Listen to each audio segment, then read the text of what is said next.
In this video, I'm going to explain in very great detail how you can evaluate an e-commerce business as a buyer and how can you truly get the best deal from the seller. So first, I want to cover what is it really worth to you. When you see a business for sale and you read about it, and the seller claims that the sale price is based on the net profit times 1 year or 2 years, what is the true value of that business? So the answer is to each its own. Investors who've invested with Facebook valued Facebook 80 times the net profit that they had, which is unreal. It's the only company that was valued that high when creating their IPO, but investors ended up valuing Facebook at 80 times the profit. Now, when you're looking at a business, the same business to you can be valued something totally different to another buyer. So you might look at a business and you might say, you know what? This business is not worth 2 times its net profit. It's worth half of the net profit, which is 5 months or 6 months worth of its net profit. While the other buyer might value this business 2 times or 10 times more than its net profit. And it really comes back to the fact that you might see a certain opportunity with a business and somebody else might see a totally different opportunity.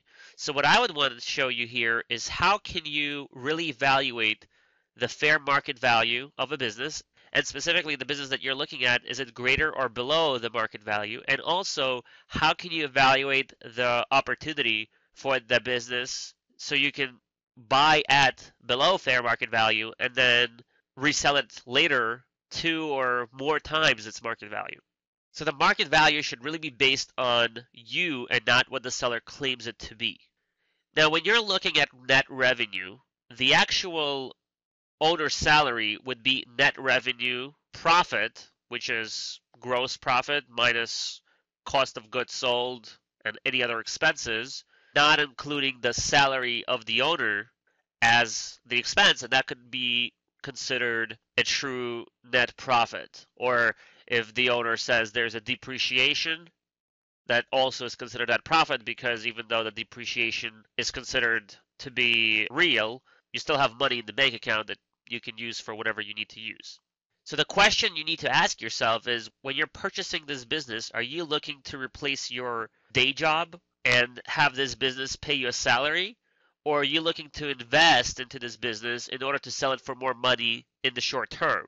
So based on what you're looking to do, you would make certain decisions about purchasing a business. So to give you an idea, just because a business might not show a net profit for the owner, which means the owner would, buy the business and take on the business and not get a salary out of it, does not mean that it's not a good investment, because if you can buy something for $20,000, not get a salary in the meantime, but then grow that business in a very short term, let's say a period of 1 year, and then turn around and sell it for $60,000, that can be considered that you have a $40,000 salary coming from that business, even though you didn't get anything in between before selling it. So the bottom line is that you really have to ask yourself, am I going to buy this business for a very long term and I need to make sure I have a plan to get a salary out of it? Or are you buying the business to sell it later and make a profit on selling it later?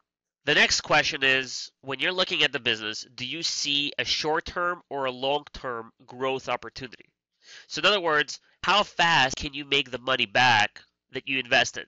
Now, again, just because you buy a business for, let's say, $20,000 does not mean that the net profit, which means gross profit minus cost of goods sold and expenses, and whatever is left over should pay back that $20,000. That's not what I mean. I'm talking about if you want to get your money back in a year, you can say, can I grow the business to do more sales in a period of 1 year to make my $20,000 back? If the answer is no and I still need my money back in a year, then what do I need to do to the business to sell it in a year and make more than $20,000, which will be my actual profit from the whole thing? And also, if you're not going to be involved, because let's say you're an investor and you don't want to run the business, but you still want to buy it, grow it, and in a year sell it again, is there a growth opportunity short term? Obviously, can the business afford to pay whatever person without losing any money to grow it to that point with your help and your guidance to sell it for more money a year later. So if there is a short-term growth opportunity and you're an investor, then you shouldn't be caring about what the net profit is today. You should focus on, okay, this business is aged, it has good ranking, and it's going to make enough money to pay its own expenses throughout the year. And during that year, I'm going to put in X amount of work or hire somebody to put in X amount of work. And then a year later, the business will do X amount of money, which is more than what it does today.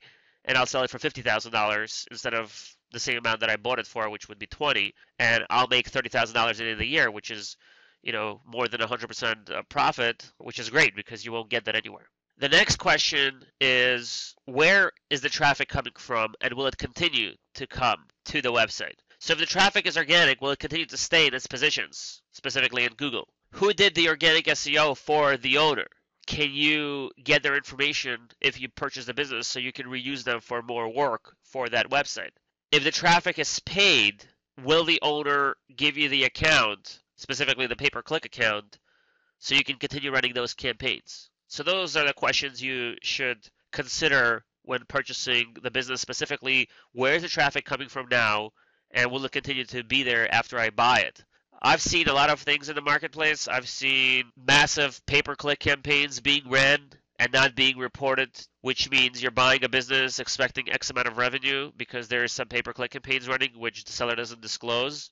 And next thing you know, you buy it, they shut off the campaigns, and you're not making any money. So whenever it comes for pay-per-click campaigns, I would be very wary about it, because if that's the only source of traffic, then maybe it's good, but something has to be missing there. Organic traffic is a must-have. If you don't have organic traffic, then you have a higher risk of this business failing. Another question you want to ask the seller is, how many suppliers do they have and what are the discounts? Specifically, you want to see what is the opportunity to get better discounts with the supplier. So if the seller is dealing with 10 different suppliers, the chances are they'll place an order with one here, one there, and so on, and they will never be able to tap into a bigger discount. While if they're dealing with only one supplier, that supplier is very dependent on the revenue coming from that website, which means they would be more flexible in giving you better prices once you continue to grow that website, which means your margins will increase, which means your net profit increases.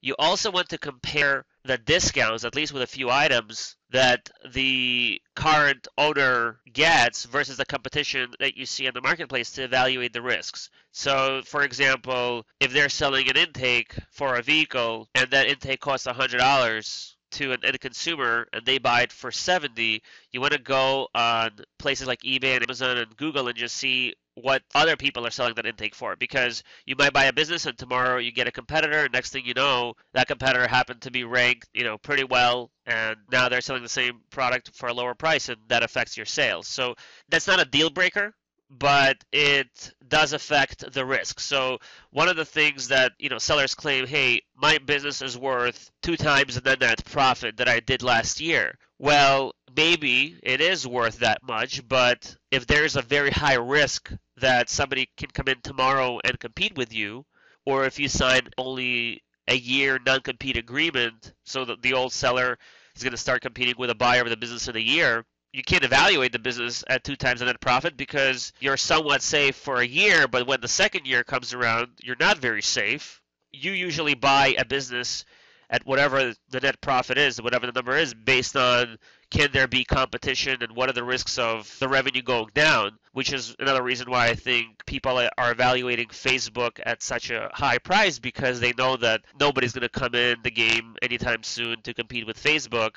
Because there's enough investors, the value will keep going up and up and up, and the risk is very low that somebody will come in and start competing with Facebook, and Facebook's revenue goes down, and next thing you know, they're going down a spiral. But with an e-commerce website, like a retail website, it could happen. And if you're saying that in 2 years it's impossible to happen, I would say that's a pretty misleading opinion, and the value of the business should not be times 2. It should be times 1 at most if there is a high risk. The next question is, will the owner keep the original supplier account, or will they transfer that account to you? So if they keep the original account with the discounts, and you would have to set up your own discount, what's the guarantee that you're going to get the same discount? So you want to make sure that if they're planning to give you their account, then that's fine. You might want to confirm if there are any verbal agreements between the supplier, but chances are if they're sending a lot of business to that supplier, then you'll be fine. You don't even need to confirm verbal agreements or written agreements. But if they want you to open a new account, then you just want to make sure that you'll get the same discounts, because discounts play a huge role. If you buy a website and you are not making any money, or in order for you to make money, you'll be higher priced than others in the marketplace, then you have a very high risk of failing. Nothing is ever a deal breaker. It's just that every time you see a flaw or every time you see an increased risk, that should affect the price. So if he starts out with 2 times the net profit, then it should go to 1.5 and then 1 and then lower than 1 if the risk is too high. The final question is how much of the business was drop shipped, and the part that wasn't drop shipped, if any, are you ready to handle it? And do you want to handle it? I saw one business selling plants, and they said, well, we have to buy the plants and pack them and ship them ourselves. So next thing you know, you're dealing with more hours to pack it. Your cash flow is being affected because you have to tie that cash flow in inventory. And, do you even want to ship the stuff? I mean, it's, what if the plant dies because you didn't water it or something like that? I mean, there's increased risk because you're handling the product. So how much of the business is drop shipped? If it's not drop shipped, are you ready to handle it? And again, increase risk, lower the value of the business.